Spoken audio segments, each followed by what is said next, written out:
Srimad Rajchandra Vachanamrit, page 327,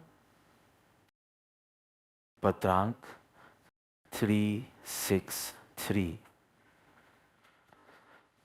In this letter to Pujya Sri Sobhag Bhai, what teachings does Param Kripalu Dev impart? Let us contemplate that. Mumbai, Vaishak Sud 5th, Sunday, 1948. Infinite time has been spent in worldly activities. In that entanglement, ensure that the higher goal is not sacrificed. Act only thus. One who has resolved thus experiences it as so. I know this to be true. It is after a 1.5 hour program that there is satsang. An easy subject, not so much of study matter, but this inspirational teaching of our Lord, we will contemplate a little on it. We will take our understanding to the level of resolve and resolve to the level of feelings. Thus, by pushing it a little, today let us benefit from this spiritual study. Infinite time has been spent in worldly activities. You like the word worldly activities a lot. What can I do? I must do these worldly activities. Infinite time has been spent in worldly activities. So, in that entanglement, do it if you must, but in that entanglement, the higher goal must not be sacrificed. Act only thus. This is the command given to us. Then he shows its fruit. One who has resolved thus, one who has resolved thus, experiences it as so. I know this to be true.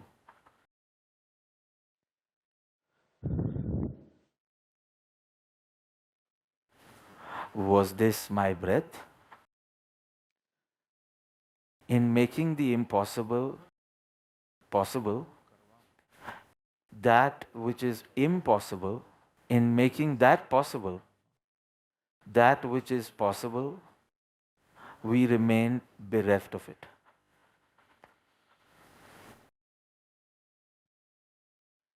That which is not possible, impossible, in making that possible, that which is possible, even that is left out. It's very important. Our desires are such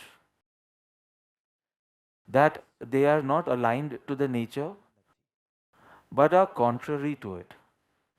So, to act or feel thus and to experience happiness, peace, and security as well is not possible by its very nature. With a paper boat, if you have set out to cross the Pacific Ocean, you will drown midway. That is what Kothari is saying. I am saying you will drown at the shore itself. Will a paper boat reach midway?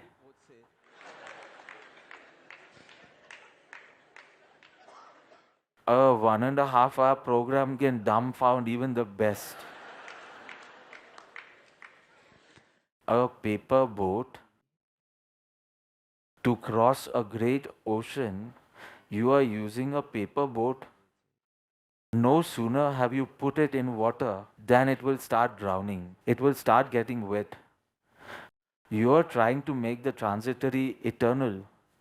Then, in the transitory, consider wealth, status, family, relationships, health, anything. You are trying to make the transitory eternal. That is, in order to make the impossible possible, the time that you are spending in doing so, that which is possible, meaning self realization, the experience of the soul. Anand Ganji Maharaj has said, Bhamri ilika ne chatkave, te brungi Jagajovere.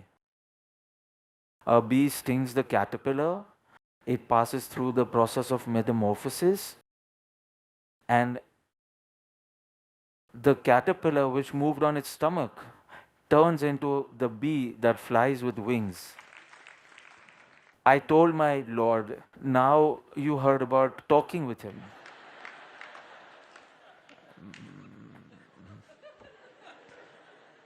Why are you crying, etc. Very cordial relationship with him. And I said to my Lord, very humbly, Lord, in your presence, you have not touched only four, you have touched thousands. About three or four, we immediately saw metamorphosizing into bees. But those who have been touched, thousands have been touched. Some will attain in one life, some in 2 lives, some in 15 lives, sooner or later.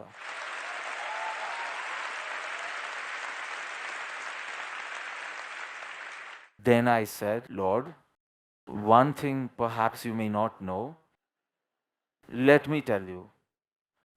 As she said, some of you may not be aware of many experiences, so you may know about one each year. Even I told our Lord, the strength of your grace is such, you may not be aware.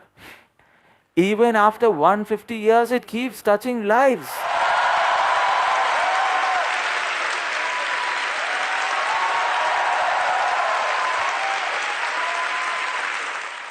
Your name, your nectar like words, your image,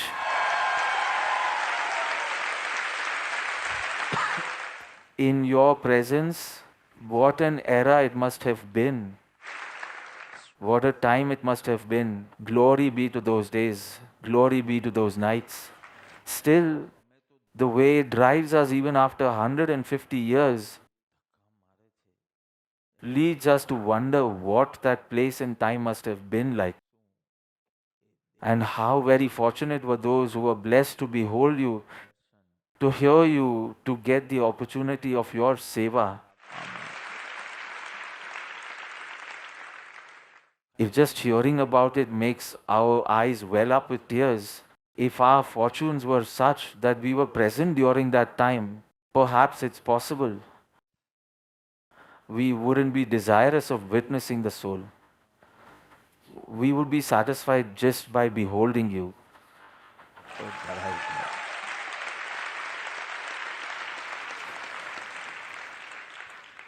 In the impossible pursuit of trying to turn the transitory into eternal, having spent your time that which is possible, meaning that which is eternal, to experience that higher goal is sacrificed. The inception of a religious life occurs with the understanding that which is transient, and that which is eternal is eternal. In the transient, no matter how much technology one uses or how much expectation one places, the transient is transient and the eternal is eternal. When this discernment arises, automatically one's direction changes. Within in one's tendencies, transformation begins. But the inception of religiousness occurs with this discernment that the transient and the eternal lie in opposite directions. The two directions are opposite. One is an external journey, the other is an internal journey. One journey is external. You may be performing any activity. Here, by using the word entanglement, first he called it vyavhar, then he says entanglement. We'll use a simple term, your worldly activities, say. Through these alone, you don't become extroverted. And just closing your eyes and sitting in meditation doesn't mean you've turned inward. It is very different. Does your expectation of happiness lie towards the others or yourself? Let's keep it this way. One is extroverted, whereas one has turned inward. On the 8th, I'll be in Ayodhya. On the 9th of January, I'll be in Varanasi, the place of Kabirji. We had visited many years ago as well. I've studied the literature extensively. Places where he may have sat in meditation, no one can show in Banaras. There is no such photo, obviously. There are no such anecdotes. I have studied his life in great detail many years ago. He was sitting with eyes closed in samadhi for 7 hours. There are no such mentions. And yet, see the words that our Lord has used for Kabirji. Such high regards our Lord has expressed for Banarasi Das Ji, Narsi Mehta, Kabirji in his letters. Those who must have undertaken systematic study must have come across. Inward inclination and extroversion, it depends too much on something within. And what other work in experiencing the eternal Ghungat ka pat khol? We were talking about Kabir Ji, so I'm saying that. Ghungat ka pat khol. Ladies, put a veil over your heads.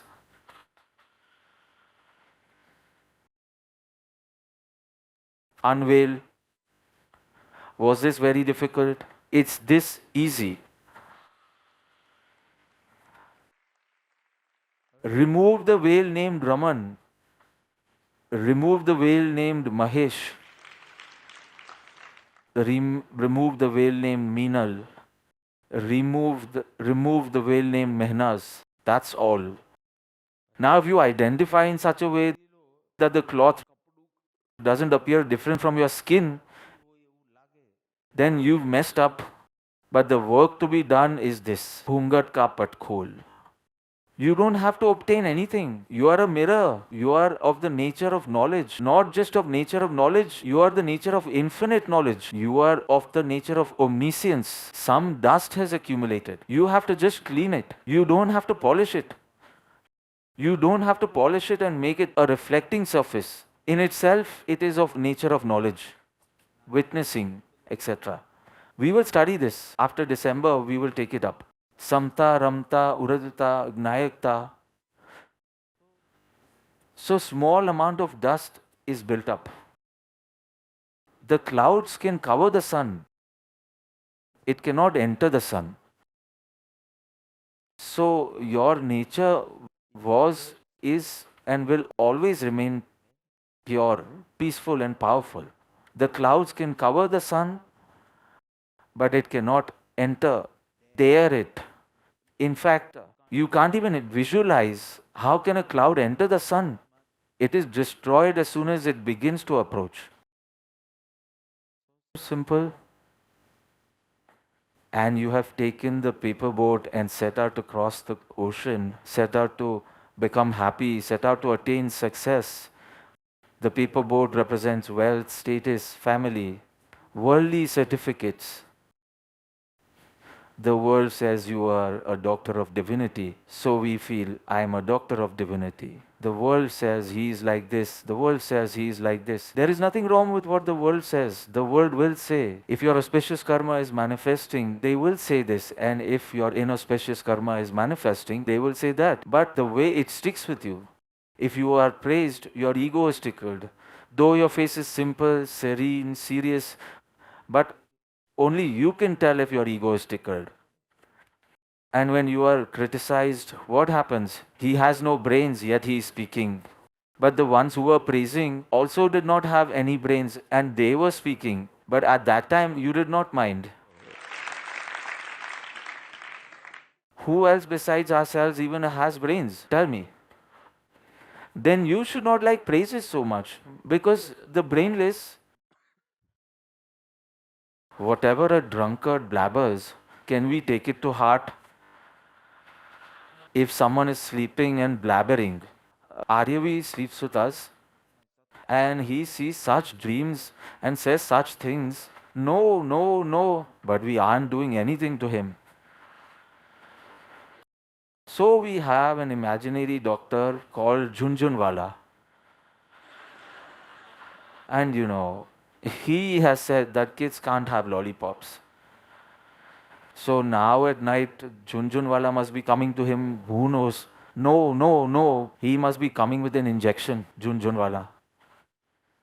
Why do we need to imagine such things? We just fall in love with the Sadguru, and our tranquility is by his love and our detachment is also by his love. But whatever. To remain in accordance with one's nature is religion, and to remain contrary to one's nature is irreligion. If we define it as only this, there is a seeker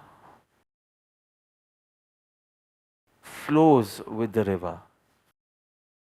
A worldly one fights. One is to fight with the river and go upstream, and one is to flow. For both, you will feel that he is swimming. For both, you will feel that. But if you ask the one who's flowing what is swimming, he'll say, I'm not doing anything, flowing.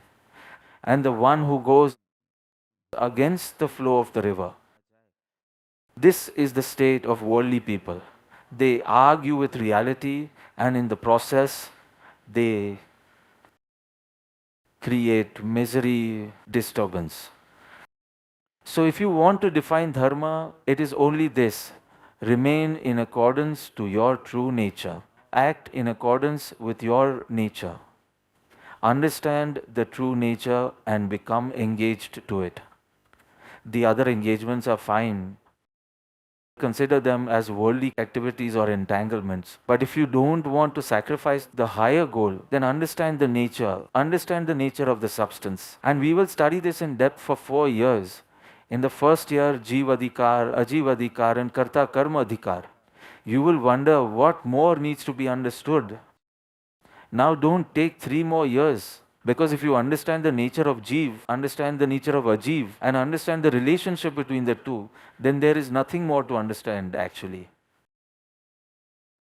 Your nature itself has the capacity that itself will elevate you. It itself will deliver you. Your nature itself has that capability. The mango itself has the capability to remove its sourness and give rise to sweetness. The mango itself has that capability. External injections are not needed. The mango has the capability. And you have the capability, the nature itself. If you just keep setting your beliefs in accordance with your nature, you will feel that you are flowing. Then, when you start acting accordingly, you will feel, I am going in full speed towards happiness, peace, security, steadfastness, and purity. Your nature has the capability. I am not doing anything difficult, study matter. You will say, what revision will Bapa do on this? But there is an actor who is acting on the stage as some character. It is so simple. No matter what the dress is, no matter what the dialogue delivery is, no matter what the makeup is, no matter what the sets are, nothing of the character. In Gujarati, it is called hastakshep. In English, it is called interference with his feelings. And the feelings he harbors does not interfere in the character, the actor in the character. So say he is unhappy right now, but he has to laugh, ha ha ha, then his feelings do not interfere with the character. At the right time, he will laugh, deliver the dialogue, etc. And whatever is happening here does not interfere there. In the same place, yet both remain independent, the actor and the character. The inanimate manifests as inanimate, the animate as the animate. And you can see only one entity. The funny part is that. Hence, religion becomes something very subtle, hidden. If there are two gross things and they have to be separated, but you can see only one, and at that time, someone can see two. We are just seeing someone. Say, so many people were on the stage. So, seeing one person, and this is the character, and this is the actor. This subtle activity should happen within you. Hence, dharma, this thing has remained too concealed. Because it is something to feel, realize. If I say it in difficult words, then Pasan, Vedan, but it is something to understand, internalize, realize, feel it. Right now, this hand is like this, yet there are two substances present. One is the inanimate and the other is the conscious. You see only the hand, but the enlightened one can see the conscious flow and the hand as totally separate.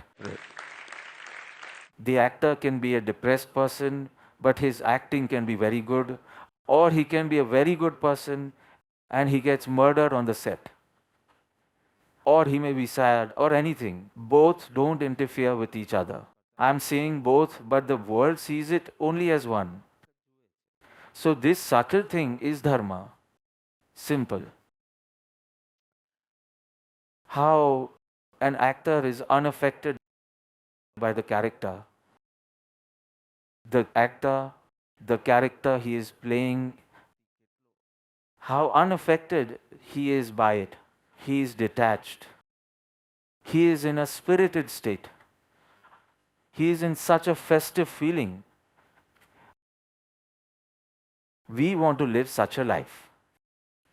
And if we want to live such a life, then love should be connected not with the transitory, but with the eternal. See, we understand two things here. Till now, we have loved the transitory. So you have experienced misery, disturbance, etc. And you get literally fed up. No 6 days go well. That I am happy for 6 days. Napoleon couldn't say this. That together, I have not remained happy for more than 6 days together. And that too, from the external viewpoint. From the enlightened one's viewpoint, not even 1 day. But from the external viewpoint, he is saying this. I have connected my love to the transitory. So you have a different experience in love. If you have to advise, then you only say this: do not fall in love, because your experiences are such. So the ignorant one feels, I don't want to love anyone. The enlightened ones say, that's not what is said. Fall in love with the eternal. Don't destroy your love. Otherwise, all your strength of your spiritual practices will be destroyed. And don't even love the transitory, because that will only lead to unhappiness and disturbance. Let him dance for a year as much as he wants to. After getting married, if someone goes on a honeymoon, you will say, it would have been good if I had gotten married too. Let him come back. Let me check how many times he fought on his honeymoon. This is the nature of the world. It is not a person's story. It is the nature of the world. Everything is so fake, and everything is like everyone is so selfish. It starts with you and ends with you. I don't want to say much on this day, at least, but everything starts from us and ends here. This is the way we have been living. So fake and so selfish. Even if we are doing acts of benevolence, there is some interest of taking back. Somewhere or the other, that ego gets smuggled in, right? Like that, even if you praise someone, Raju is very nice, I'm comfortable with Raju. Because my views match with Raju's. Not because of what Raju is. So even there, so I said, it starts with you, and ends with he listens everything I say, never argues with me, nothing. So I benefit a lot. So it ends with me only. And yet I appreciated him so much. I feel so, and so do you. But if you introspect deep down, it's all our relationships, we have been very fake. It starts with us, ends with us. By falling in love with the transitory, see, not realized. Maharshi Valmiki, earlier he was the thief Valio. He was a dacoit before he became Rishi Valmiki, the Ramayana. He composed the Ramayana. What did she say? He composed the Ramayana. So Valio was a thief, and his job was to wander in the jungle. And if anyone was passing by, he would stop them, catch them, loot them, and if someone was too bothersome, then beat them or even kill them. No limit. And if he got what he wanted, he would leave them. But this was his. One day, Naradji was passing by. He caught hold of Naradji. Naradji is a saint. I am telling you the inside story that if you try to catch a saint, you will get caught yourself. I am telling you the rest of the story, very short story. But remember this lesson number 1, that you will think you are catching the saint. Actually, you will realize that you are caught in his grasp. He will not fight with you, he will not bicker with you, nor argue with you. And somewhere you will feel, I am trapped. Bad, not a good way of expressing, but you will realize that you are in a tiger's jaw. So he catches him, and Naradji was peaceful in his own bliss. Now he had always experienced that whenever he caught someone, either they would run or they would fight back. In self defense, either they would fight back. That was one class of people, but very few, and either they would try to run and get caught again. Naradji is neither running nor fighting. He is just smiling. He does not look disturbed at all. Lesson number 2. When no one gets disturbed, then we get disturbed. Because we are used to, slight, to poke him, and so nothing happens to Naradji. He says, I will kill you. I will do this with you. Then he says, do whatever you want. I just have one question. Will you answer that? Yes. He asked the theft and murder that you are committing, what are you doing it for? He said, for the sustenance of my family. He asks, for the sustenance of your family, this path that you have taken, your family will partake in that, right? This is a sin, and partake in the sin. Why would I need to ask that? What is the problem with asking once? Now at that time, Valia's merit must have manifested. He felt, why not ask? What is wrong with it? But he felt, if I make him stand here and I go ask, he thinks I'm a fool. So he said, I will tie you to a tree, and I will get the answer in return. To the tree, the enlightened one. If you tie him, you will get bound. You will hear this at the end of the story. He ties him and goes home and says,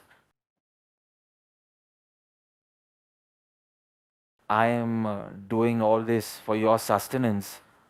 It is not my interest, but for your sustenance. So you all will partake in it, right? No, no, no, no, no. Our sustenance is your duty. In what way you want to do it is your choice. In your choice, if it includes looting or murder, why should we partake in it? You have to take care of us. Then if you lie in business, we are not part of that. Whatever you do, taking care of us, that much is your duty. But the rest is all your choice. The ground was pulled from beneath his feet. And he did not expect this. Suddenly he feels nobody is his, nobody was ever his. And he comes back. Who is bound? As per the story, who is bound? Naraji, the saint, has been bound. Show me the way. Give me initiation of the Lord's name. He gives him the name of Ram and initiates him. Tell me, who got bound? He tried to bind the saint. You got initiated. So you got committed. You get bound. For some, it is so easy from the transitory to the eternal, connecting their love. Else, no matter how many satsangs you engage in, till you do not awaken, do not get up, till then everything goes in the savings account. It goes in the wrong place. All the knowledge goes into the saving account. So memory says it, and every time it comes out and says, I know this story I know. So neither do the teachings feel unprecedented, nor does the knowledge remain present in the event. It does not remain present in the event because the state of sensual pleasures and passions is still the same. And in satsang, everything is recollected again. I have heard this, read this, I know this. So you do not feel it is unprecedented. So double loss. It does not remain present in the event and it presents itself in satsang. It should not be present in satsang. Saubhag was told, whatever I give you to read, even if you have read it before, read it with the feeling of reading it for the first time. Such unprecedentedness. It should remain present in the event, and if your knowledge does not remain present in satsang, then you will progress. Exact opposite is happening. Exact opposite is happening, right? With the eternal, now you want to be free from the worthless. You want to surrender to the worthwhile. Such a firm resolve should be made. You want to fall in love with someone who is very less of the earth and more of the sky. This I am saying so that you understand. I am unable to see anything of the earth here. I can only see the formless. But in sense of blood, flesh, body, name, in that sense, there is very little matter of the earth, but of the formless of the sky. By attaching your love to such a person, I will start my journey. See, leave the worthless. In what category will your wife come? In the worthless. What is included in leaving the worthless? Leave your wife, that is not what I mean. See the Lord in your wife, that is what I am saying. I am saying fall in love with the eternal. But I am telling you to fall in love with the eternal. So even if your wife is next to you, don't see her as your wife. See her as the pure soul. So your love has moved from the transitory and gone towards the eternal. So don't take it wrongly that all this is transitory, so we will leave it. Then even this is transitory. Then you will have to leave the body as well. You are not this body, that firm belief. Then the higher goal will not be sacrificed. If this is your understanding, there will be entanglements, there will be worldly activities, but all this has been done since infinite time. So there is no need to act smart that I have a very big family, I have to take care, my wife is unwell. Many such things have happened since infinite time. But like that Muslim man said, duty towards mankind and duty towards God. Like that, clearly, like that duty towards yourself. Without missing out on that, you have to do your duty towards others. So don't act over smart by saying, I have so many duties, so now it's okay if I cannot do it. This is not the enlightened one's command. And to not engage in worldly activities or not fulfill your duties, that too is not the command. But to not sacrifice the higher goal for the entanglement, firmly our Lord has said this in such a small teaching. So, it is only love that leads you astray. And it is only love that makes you reach. It is not the fault of love, but the fault of this permanent transitory. Love is not at fault. Only love will make you reach. Saubhag reached only by love. Even when Ambalal reached, it was only by love. So it is love that leads to downfall, and it is love that delivers. We just need to develop this discernment, awaken from the dream in such a sleep of delusion. In the Chaupadno Patra, we recite this word every day. Sometimes try to awaken and see. You have seen it and seen, but try to awaken once and see. Truly, from the dream state, sleeping in a state of delusion and engrossed in the dream state, the dream is transitory, and yet you consider the dream to be eternal. That's it. One is so foolish. And at the time of death, this dream of yours is bound to break, right? The dream at night may remain for some time, but this too is a dream. And when the veil of death falls, you will realize that this was just a dream, just a bubble. This was not me. I have to continue. You will realize this then. But what will you do at that time? There was a man who would get dreams. He would get so many dreams, he could not sleep well. So he went to a doctor. He said, I get so many dreams, and then I get very disturbed. The doctor said, I have a medicine. It is such a wonderful medicine that you will sleep deeply, have a deep sleep. He said, no, no, no, this is not the cure that I am asking for. In my dreams, I buy the lottery. I even win the lottery. And then, while going to collect the money, I am so elated that I just get up out of elation. So, my cure, you still feel your dreams are real. You still want to complete your dreams. You still want to decorate your dreams. How will your love get disconnected from this dream, from the transitory? Because you are still so worried about the dream. Such youngsters leave everything and move ahead, that whatever happens on this path, in the external journey, at the last step you will see failure, and on this path, at the first step, there is success. At the first step itself, if you take the first step towards the Lord, though you may not complete the entire journey, but in the first step itself, you are successful. There, in the last step, we see so many committing suicide, and somebody so famous and committing suicide, so rich committing suicide, or found in a depressed state. So many things. I don't want to go deep into it, but this is our experience. Mullah Nasruddin says to his wife, he had fallen asleep and woke up midway. He said, please bring my spectacles. She asked, what is the point of sleeping with spectacles? He said, no, then the dreams are blurry. You still want to see your dreams clearly? So much of your investment is in dreams, in the momentary. So you will get trapped in this entanglement.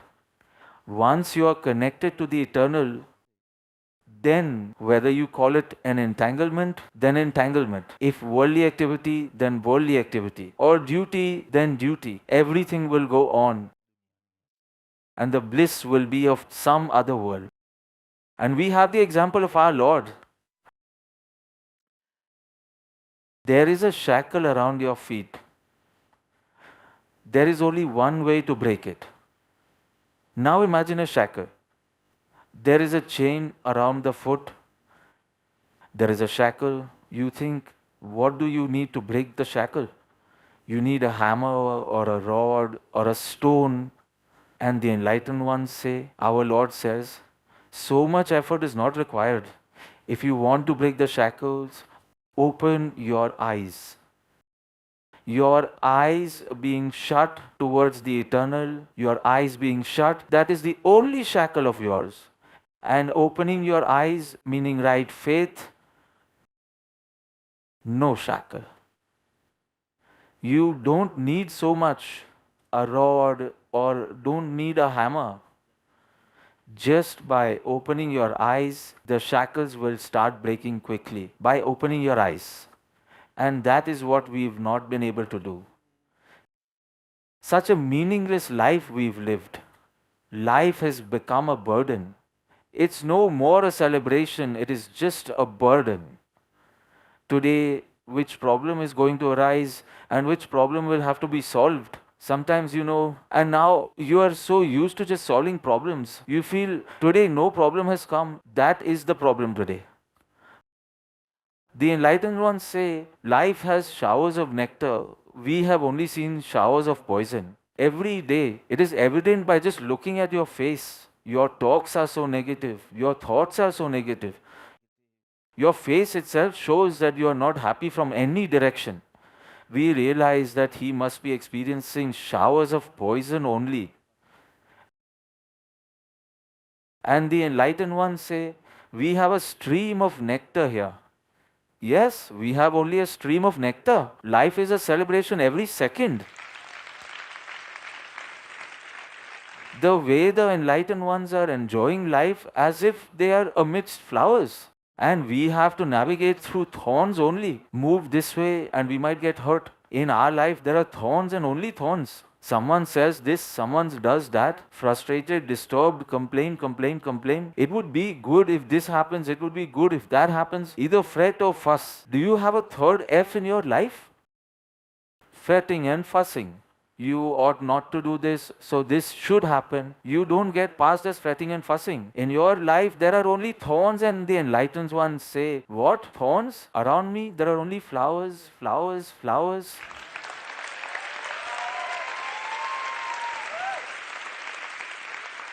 That is the first time you feel how there are two ways of living. Everything else is the same. One nose, two eyes, 2 ears, everything is the same. And why does he keep saying that it's fun? Life is fun. Life is a celebration. And why we feel life is a burden, just drag it till death now. Why? Something needs to be changed. There is no synchrony between the experiences of the enlightened one and our experiences of life.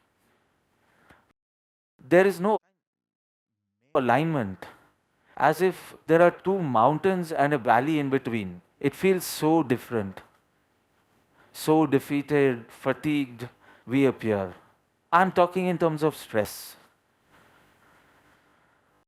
What to do in such a situation? There is one solution: build a bridge.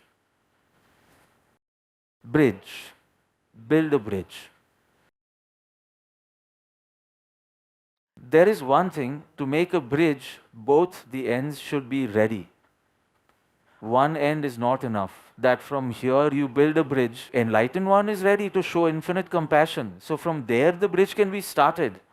But if there is no readiness, then this bridge will remain incomplete. It will not reach you. Both the ends should be ready. This end says, I am ready. If you want help, I am ready. If you want to cross the ocean of transmigration, I am ready. But from our side, you say, for me, a little transitory, I'm not so confident about the eternal. Oh, fool! There is no such thing as confidence for the transitory, and there is nothing to doubt about the eternal. That is a worldly illusion that you have settled. You have settled in business and settled in family. Does anyone have the courage to say, I am well settled?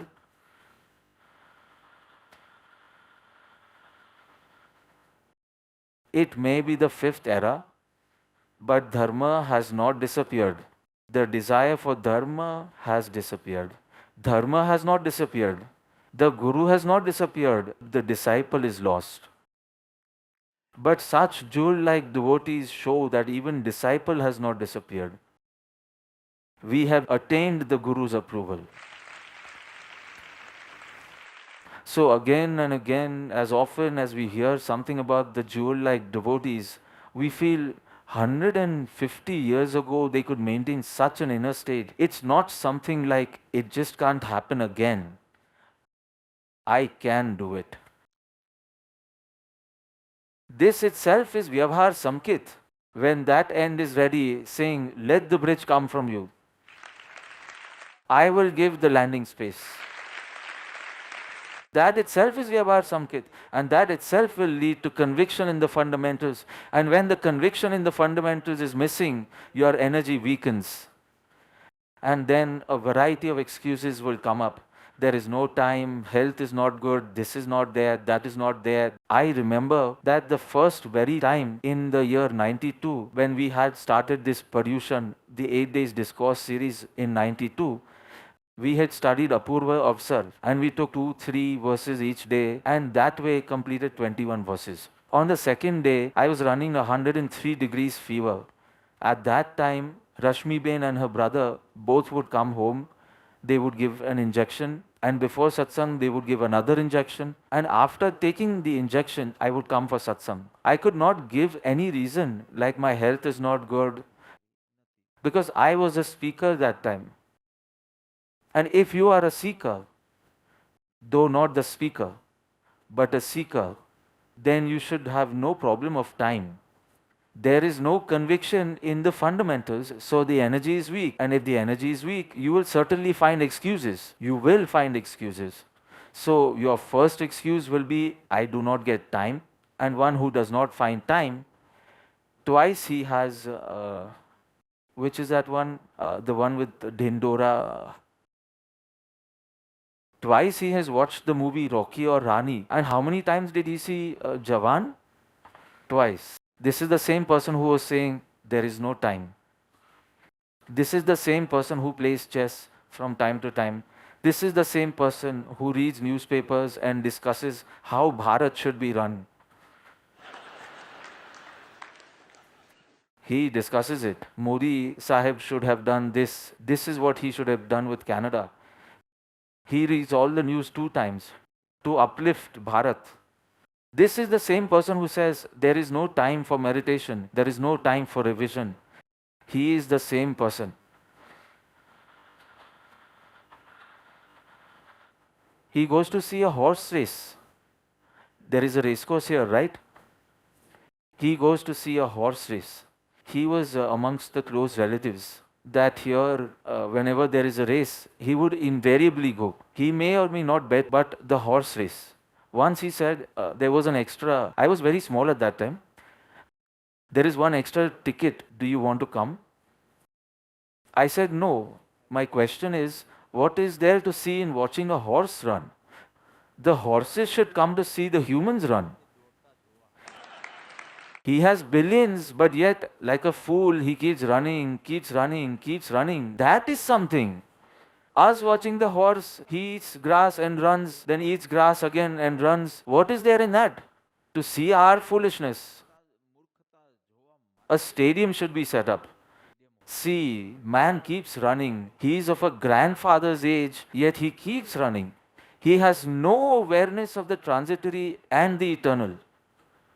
What rubbish are you talking about? Duty, duty, duty. You sit quietly and say, till where does your duty lie?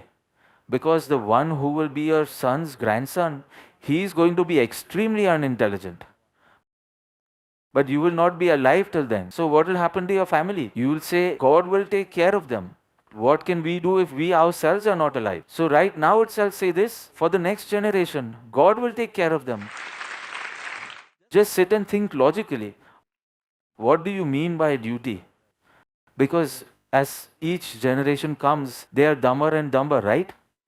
Sorry, but when I see myself at 17 and when I see you people, I feel good schools, everything very good, lot of exposure. We did not have anything like that.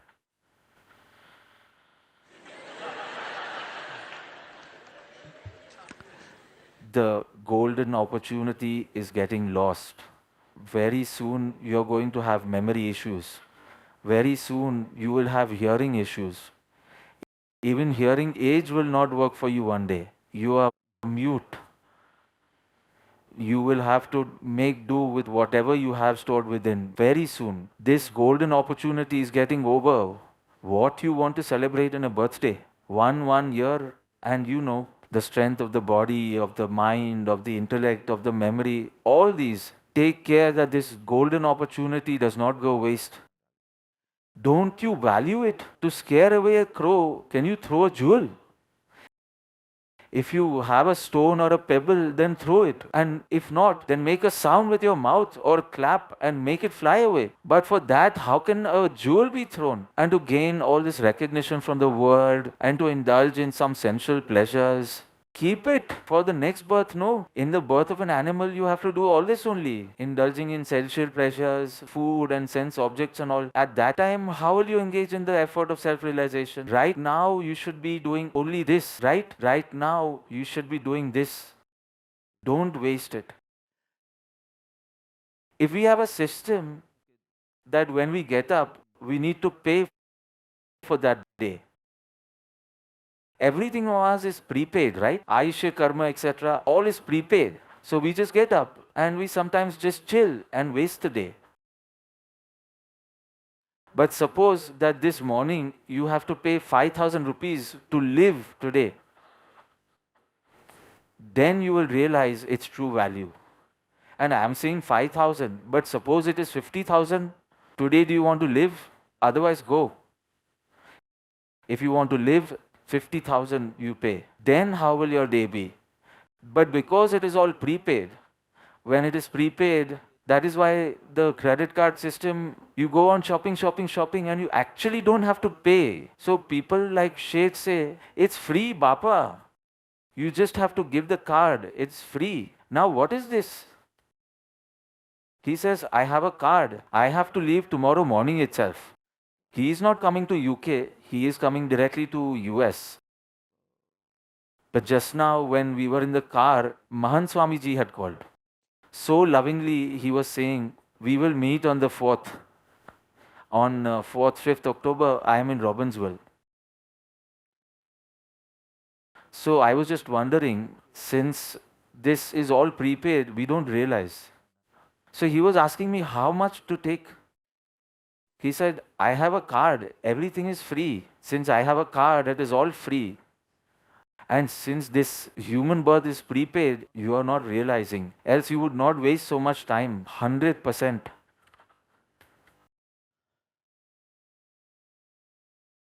More, more, more. Bapa, I have to earn. The expenses are so high. Mahesh bhai, did you say something like this to me at some point of time?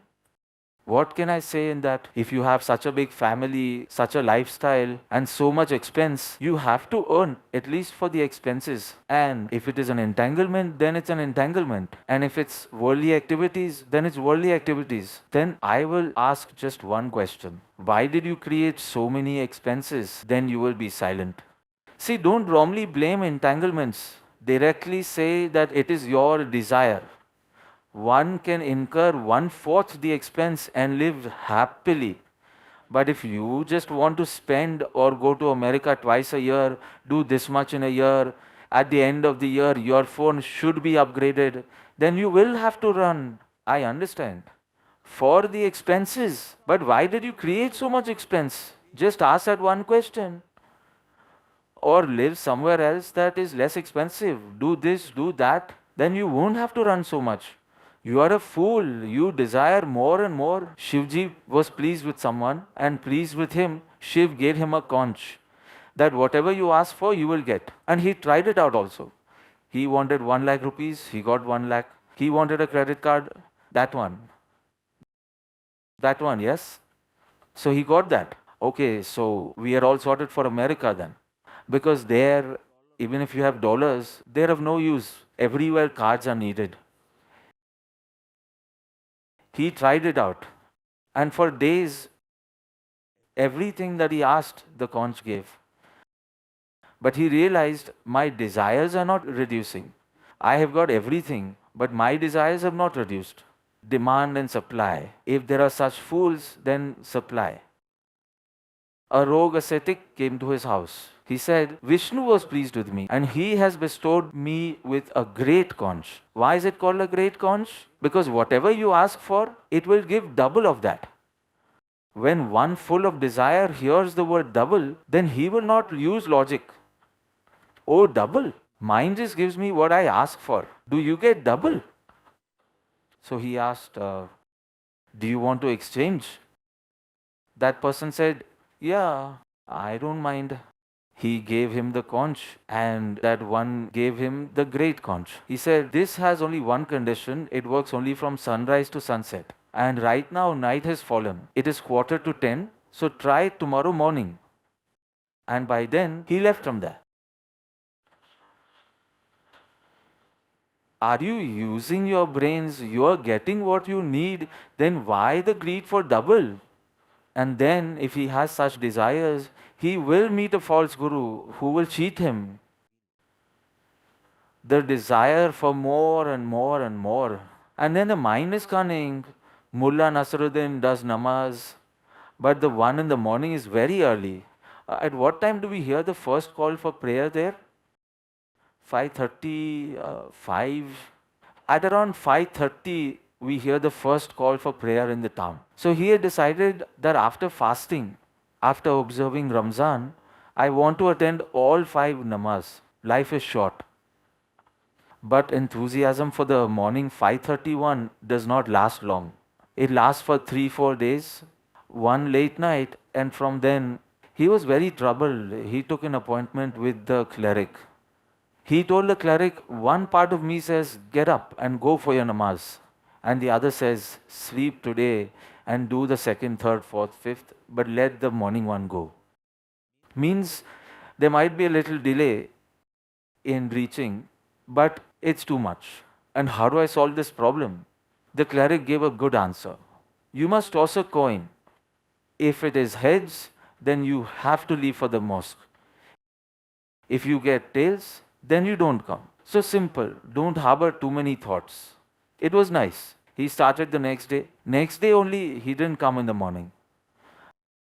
The cleric felt, wow, I just showed him this method, and today itself, everything is in his favor. Something is fishy. He met him at the market in the afternoon. He asked Mullah, today you must have not come because it landed tails, right? He said, let it be. It takes more effort than coming to the mosque. I had to toss it 17 times and then it was tails. Your judgment is fixed. You want to do wrong. Then why are you manipulating so much? Be very, very clear. Your long emails is not going to answer, satisfy me. Just write one stupid line that I am going towards stupidity, and that's it. I don't want to know the big thing, rubbish. Or say I have been enlightened and charged. Don't make that too long either. I don't want to know because it's just your stupid mind and nothing else who wants to try to explain. But what? I'm not going to get convinced. Don't try to manipulate. All these are characteristics of low vigor. It is crookedness. Take this momentary and eternal. There's very little time now and you need to choose. He told Sobhag to perform his duty such that the higher goal is not sacrificed.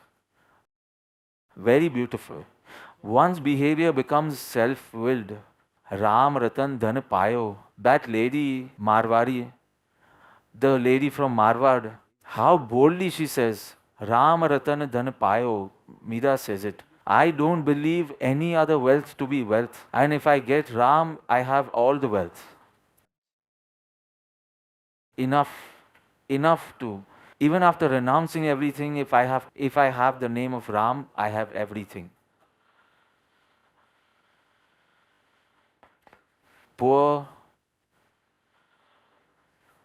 A poor person's inner poverty is not that visible. Inner poverty. The external is seen because he still has hope in the external and he is putting efforts. He says, I will put in the effort, so it would happen. But the wealthy person has everything. Now what should he hope for? He has everything. You want a private jet? He has it. Everything. And yet he has inner poverty. What will he do? It is such a strange thing. As miserable as the wealthy one is, even the poor one isn't. The poor one has enthusiasm, but the other one's enthusiasm has been exhausted. He knows that it doesn't lie in the external. because he has heaps of the external and he hasn't bothered to open the door towards the self in his entire life. When Bharat was a prosperous country, it was religious. Bharat, India, now you know Bharat, so when Bharat was a prosperous country, where during the Mauryas, during the Guptas, golden period of Indian history, when it was prosperous and it was just as religious. Because when you have everything and you didn't get that inner happiness, you will turn towards sages, saints. And thus, so many saints are mentioned. Kings go to behold saints. You can check our history. Once it became a poor country, then it started becoming less religious. If we yet travel here, we will be happy. If we get this, we will be happy. When it had everything, it would turn towards religion. Today, if you see, today we are considered a poor country. So, after earning a degree for a job, for work, we want to run to the US, to the UK, to Australia, because it's a poor country. People from there come here to learn meditation. They travel so many miles, they spend so much money. So when we were in Argentina, and Nemi asked someone, if what is that one word which comes in your mind when you hear the word India? Because it was so far from India. So he asked her, do you know about India? Do you know India? They said, we do know. So he said, what is the first word that comes to mind? One person said peace, the other person said meditation. So here they are conducted. Peace and meditation courses are also conducted in the ashram. You are not bothered. And from Argentina, someone will come here. I will stay for 1.5 months, do 2 to 3 bhattis. At least learn the art of meditation if he can. From so far, spending so much, he will come because there the prosperous country will move towards dharma. Then, if you don't call it religion and instead say spirituality, you don't say cult, you say meditation, change words. That is fine. But they are in search of dharma. And here he is poor, so nothing occurs to him. You first think, which university should I go to? Where should I apply? Where will I get a good job? And settle there itself. And you have no interest even in listening to the method of meditation. I am not even talking about doing it. How do you meditate? Do it however you wish. Right now, I am interested in money. See, if you earn money, I can understand. If you spend money, I can understand. If you are greedy for money, that also I can understand. If you take pride in money, I can understand. But when you worship money, that I don't understand. It happens in this country, not in any other country. What kind of country is India? What does the entire world consider it? A religious country. What religious country? Have you seen anywhere in the world where money is worshipped? You keep a dollar like this and you apply the auspicious red mark on it and then do its aarti. You will find this in India on Dhanteras, Lakshmi Puja. Years back, it was always in those days that I would go to Kolkata and Lakshmi Puja, literally coin. And my grandfather also used to do that. This is before I met our Lord, before the age of 8. We would go to our maternal uncle's house, and on Dhanteras, I have done all my Diwalis before 8 years in Borivali only, at my maternal uncle's place. When the day of Dhanteras arrived, he would take out a silver coin. Bhagwan Mahavir and others would be placed there. But that coin, and he would worship the coin. And then he called all the children. Today is Dhanteras, the auspicious time is this, and do Lakshmi Puja. And I denied. I will worship Bhagwan Mahavir, but not the coin. I had not yet met my Lord. After I met him, after age 8, everything changed. Revolution. This is the only country where I said 4 things. 1, earn money. That also I understand. I don't earn, but I understand. Spend money, that also I understand. You still have greed for money, that too I am able to understand. I'm not talking about right or wrong. And you still take pride in money, that too I'm able to understand. Even if it is worthless and just the of the hands. Oh, please wash a little of that dirt here, dirt of the hands. All these four things happen even if you are crazy about money. That too I understand. But the country that worships money, I feel ashamed to call it a religious country. I met someone in Kolkata. I said, "What rubbish are you people doing?" They have great importance of Lakshmi Puja. They literally worship coins. There is no God around. Only money is my God. Money is supreme. Mahmood, and I said, it's nonsense that India is called a religious country where money is worshipped. Has anyone ever put £100? No, there is no £100 note. 50 is? Yes. Has anyone ever worshipped £50? Worshipped $100? Have you ever heard of such a thing? Oh, how in God we trust. It is written on a dollar, right? It is written on a dollar. It is not written on any currency note in India. Religious country, religious country. So he said, "Sir, no matter what you say, it is a pious land. 24 Tirthankars have been born here. I am sitting before a group of fools, really. It is a gathering of fools who felt like clapping. So many great beings, so many enlightened ones. All of them were born here only. Was anyone born in Spain? Has Tunisia had any Tirthankar born there? All of them here. So it certainly can be called a pious land. I replied, "Brother, if there is a house in some locality, and in that house, if 24 doctors visit and many other physicians and hakims visit too, then can that house be called a house of the sick or the house of the healthy?" See, logic against logic. I have not studied in Boston, etc. I have no dreams of going to UPenn. I have only learned simple logic that in such a house where 24 doctors have to be called, and along with them there are many other physicians, hakims, etc., where 24 Tirthankars have to take birth, where incarnations must be born, where self-realized ones, enlightened ones have to take birth. Did you understand, or do I need to explain? This is for those who clapped. How poor is your country that Tirthankar has to choose this place to be born? I want to say it in this sense. The country in which money is worshipped, so many Tirthankars and enlightened ones took birth, but no one could stop it. So blinded by delusion is this society. I am not saying that a poor person will not become religious, but it is very difficult for a poor society because they still have hope in money. If someone is wealthy, he knows that it is a dead end. So either it's better I return towards the self. I am talking about the general state of society.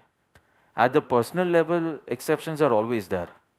So, do you know that at the time of death, one is very scared, is very sad? That is not because of death, but such a useless life I live. Nothing, I have not attained inner peace. I have been unable to become steady within. I have not taken one step towards self realization. I have not attained the approval of my guru. I am dying as such a poor person. The sorrow is due to that. English writer and philosopher, that is Chintak and Lekhak, Somerset Maugham. He had a big house, well furnished and all. His nephew visited him for the first time. So he showed him his room, and from different places, the paintings and pieces, handicrafts, etc. He explains everything. As the fellow goes on praising, his joy should increase. Instead, his face goes on falling. So that person felt, am I making a mistake in praising? Why? So he said, I have to leave all this and go one day. There are such beautiful things, but the external remains external. I will have to leave it and go. One milkshake. See, tomorrow I'm flying Emirates. So I'll have to go from Bombay to Dubai, then Dubai to Manchester. At this time, I may have reached. So again, I have to go through the security check. From here, you will enthusiastically give me everything, theplas and this and that and everything. I refused. Don't give me even one thing. I will have only lemonade and salad. I will not have anything else. But if someone feels like giving me a big bottle of milkshake, he will give it. Not even that much passes through the security check. There is some restriction. 100 ml. So suppose this is 101 ml. That will not pass. Not even this much of your money, wealth, relationship, status will not pass through the security check of death. Just think a little that you will go penniless wherever you go. Purify your feelings a little.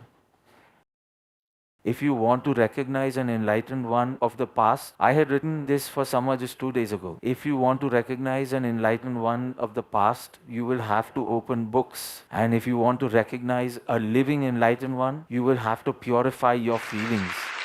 2 days ago to someone. Without purifying your feelings, the living one will not pass. Whatever. Okay, something like a milkshake also does not pass. Say if we take 200 ml, then it will not pass. Will your cruise like home come beyond death? Or will your furniture come? Or will your Mercedes come?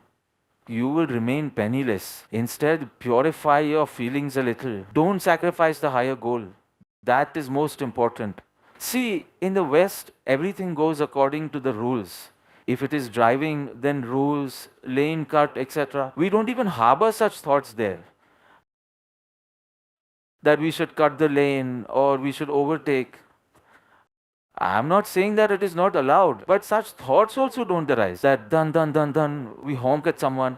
Such thoughts also don't arise in us because everything goes according to the rules. Kota is the first city in India, no traffic lights. Do you know that? Or should I start general knowledge also? It will go on longer then. No traffic lights in the whole city. Kota. First is Thimphu and second is Kota in the world. So India, if you see in the way, what can you say about Thimphu? It's like Thimphu. So Kota can be considered first. When I go to the US, if someone wants to go for a holiday, Kota is also a good place to go. No traffic lights. Yes, first city. So in the West, everything goes according to. In the East, you have to take something from R. Request. We missed an exit. What do you call the police? Dada. What do you call them? Dada, can I take a turn? There is nothing like rules for us. Whoever is standing there, or if we need to give him something, we will give him also. And from wherever it is, we take a turn. We don't go all the way to Kandivali and come back to Dadar. Not like that. So the East is all on request. West is on rules. The enlightened ones say, whenever you awaken, turn. Today you understood, then now. Rest of it will have to live through. No. Today itself, take a turn by requesting. Don't wait. You don't know. These days, more young deaths occur. I said about our building, etc. 1.5 months ago, all reports were done. Everything was excellent. I have a checkup also in Washington. I said, silly, you get the entire checkup done. And in his checkup, everything was wonderful. The stress test was wonderful. And every day, regular in gym. The sweeper may or may not come, but he would certainly go. And he had gone for a walk to Hanging Garden along with his father, who was like with a stick and all. He survived and this fellow went away. How do you know? What do you know? Make some preparations from now. Right now, if you awaken, don't even want to wait for the road to end. Just request and take a turn. We are in India. Today itself, today. By tomorrow, your tendencies will change. We are really a calf there is a calf, what is it called? Bachardu. He felt like drinking milk from the mother's udder. But the mother was very far away, the cow.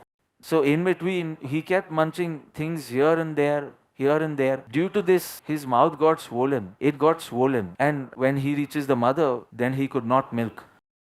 Because the moment the mouth would touch, it would start paining. We are surrounded by so many wrong associations and we poke our head in everything for happiness. Then, even if we meet an enlightened one, neither do you have the energy nor the time because of commitments or the enthusiasm required. The enthusiasm that Ambalal etc. had, that enthusiasm is not felt because we poke our head at so many places. This is the new ice cream that is open and this is the new juice time.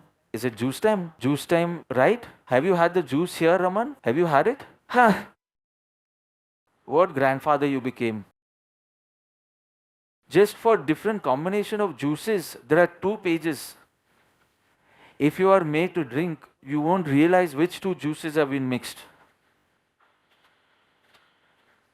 Now, if you poke your head in these things, your mouth will be so swollen that even if you get the udder of the cow, you won't have the energy to take milk. Desire is like a candle. You know, it goes on burning because the candle itself supplies the wax. So if we have to add new, we may yet stop. How long should I? How long should I? But the supply of wax is from within. So it stems out of the beliefs. Even if one isn't engaged in the activity, but from the beliefs, it's like a wax candle where you don't have to refill at small intervals. Otherwise, there is a chance of awakening at some point. I know the time is up, but I'm taking 5 minutes. Now we are going to meet all the way on the 4th of November. So, this is the nature of desires. The enlightened ones say, even amidst entanglement, ensure that the higher goal is not sacrificed. A mother's heart, how inclined is it towards the child? Even when she is working in the kitchen, if the child cries a little, she puts all the work aside and attends to it. When she is sleeping at night and the child is next to her and there is lightning, thunder and lightning, both, she will not wake up due to that. But if the child takes just a turn, wiggles it is called, then immediately she will realize because her heart is inclined. Oh Saubhag, even in entanglements and worldly activities, ensure that the higher goal is not sacrificed. Act only thus. Once the enlightened one has awakened you and intoxicated you with love, that is not worth forgetting, Saubhag. By giving an excuse of entanglements, he has retired, he can peacefully sing bhajans. We have to. No. Even during entanglements, ensure that the higher goal is not sacrificed. Just see our Lord, so attuned he was to the soul, despite entanglements, worldly activities, karmic manifestations, whatever you want to say, he had no interest in that income. But if someone engages in scriptural studies, that income would interest him. Going into meditation or samadhi, that income interested him. He would keep an account of it. He would engage in that business, but have no interest in that income because that discernment between the worthless and the worthwhile had arisen in him. The world is such that if you are awakened, no one will praise you for that. Because the others are asleep. So when you awaken and say, now things are like this, I am not interested in this, they will say, you are a fool. You have got eyes, but the others are blind, right? So they will behave in that way. A magician, I haven't told you, a magician, no one respected him, so he got angry. He said, to the well in this village, I will add such a medicine, poisonous, that whoever drinks from it will go crazy. Now the entire kingdom had only 2 wells. One was this in the city and one was in the king's compound, from which only the king, queen and the minister would drink. And this was the other well, in which the poisonous medicine was added. For 3 to 4 days, no one drank water. But then they had to drink it. They kept drinking and they kept going crazy and crazy and crazy to the extent the whole village became crazy except three. Why? Because they were having from that well, which was not poisonous. The news kept spreading that the king has lost it. He is not behaving like us. Even the queen and the minister, there was a procession, and in that procession, the army chief and the entire army were also there. The king said, "They will kill me, hang me to death." What to do? Act like you are crazy. Only then you will be saved. And in this same way, he acted like a worldly person, but he was not worldly. He acted like a worldly person. Business, morality, vows, everything. But whoever saw him would say, he cannot be said to be a businessman at all. Pure enlightenment. He cannot be said to be a businessman at all. Even Jesus faced the same thing. Even Muhammad faced the same thing. He was made to run, made to migrate. Jesus was crucified. Mansoor's hands were chopped. Meera was given poison. The world will not understand. Only one. See, a small child on a tree, as if I have a lot of time. On a tree, he sees a mango. He tries to jump and pluck the mango. It is not that high, but the child was very small, so he's jumping a lot. And he is unable to break the mango. He's jumping around, is seen by a big man. Big as in, is there anyone 6 feet tall here? All of them are 6 feet tall? Oh, impressive. So that 6 foot tall man saw Aryavi jumping around, but he couldn't pluck the mango. He plucked the mango with his hand and gave it to him. This is my story. This is my story, that's it. It is beyond our capacity to obtain such a great fruit. However, we must express our enthusiasm by jumping. One must not say, how could I possibly obtain this? On seeing our enthusiasm, some great being will feel inclined, one who is tall. He will pluck the mango and give it to us. You think, if it's going to happen by His grace only, then why should I put in so much effort? But if you wouldn't be jumping, then He wouldn't pluck it and give it to you. This is my story, 57 years.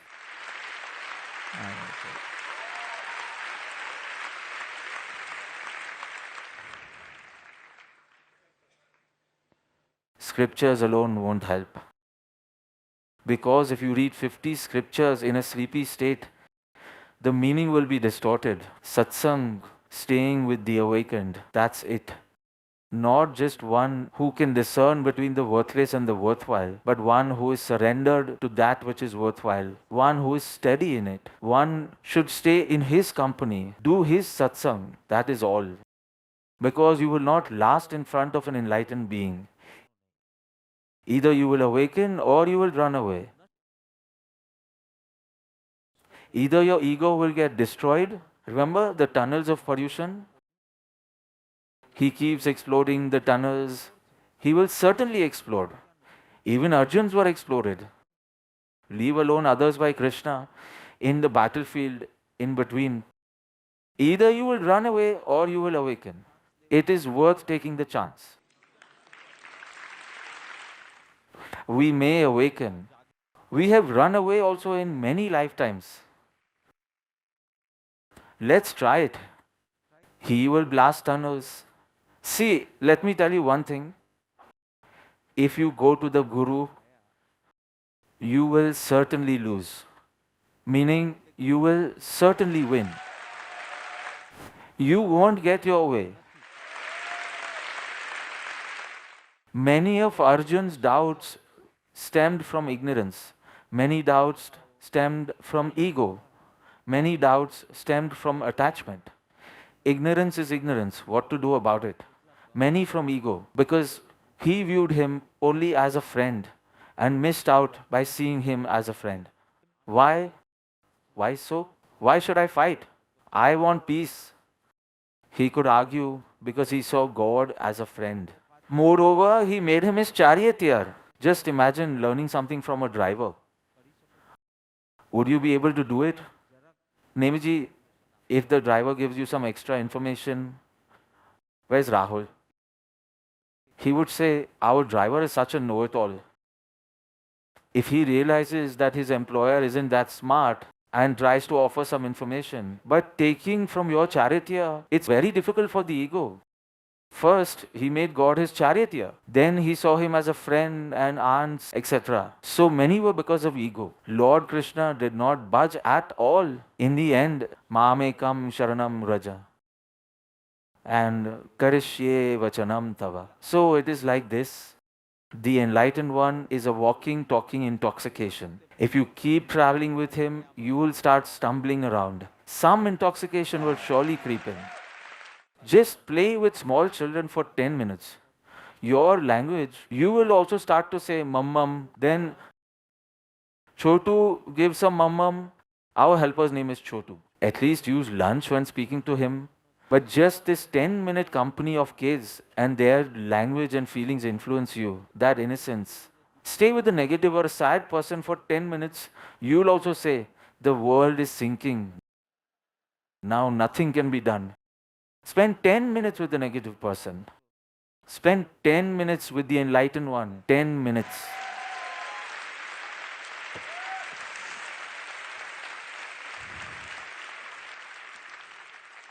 Last question, someone had asked me, after becoming a seeker, what would one be enthusiastic about? I am asked such questions after becoming a seeker. First, there is renunciation of the world, policy of glad acceptance. Wouldn't one become lazy? That, okay, as if everywhere he's giving up. So he appears indolent. What would he have enthusiasm for when he has no aspirations? What is the motivation then for making efforts? I said, who told you that we don't have aspirations? We only aspire for the supreme, not trivial things. We want the supreme state alone. We don't want the position of a doctorate. We don't want the position of a president. We only want the supreme state. Mullah Nasruddin had 3 bananas. His 2 children were playing there. He takes 3 bananas and goes there. And there was clarity in his mind that he would give 1 banana to one child, another to his other child, and eat the third himself. He walked up to them and said, I have 3 bananas. The 2 kids started to fight. Nobody wanted 1.5. Both wanted 2. They didn't count mullah at all. They would just be for the 2 of us. So it would be 1.5 each, right? Never 1.5. Even our kids, they don't know what is half. They want only full, even though they eat only half. But they want full only. Everything full. Why be interested in other positions in which others are envious, there is competition, there is rivalry, it can be snatched away? We want the supreme state which once obtained, there are no issues. We were all born as Shudras. When the enlightened one grants us vision, we are reborn, we become Brahmans. Brahman, one established in Brahma, or one who wants to progress only in the direction of Brahma. By the grace of Param Kripalu Dev, in the association of Satsang, may one experience such love for the higher goal that even amidst worldly activities, the higher goal is not sacrificed. May one speedily attain the supreme state with this auspicious wish.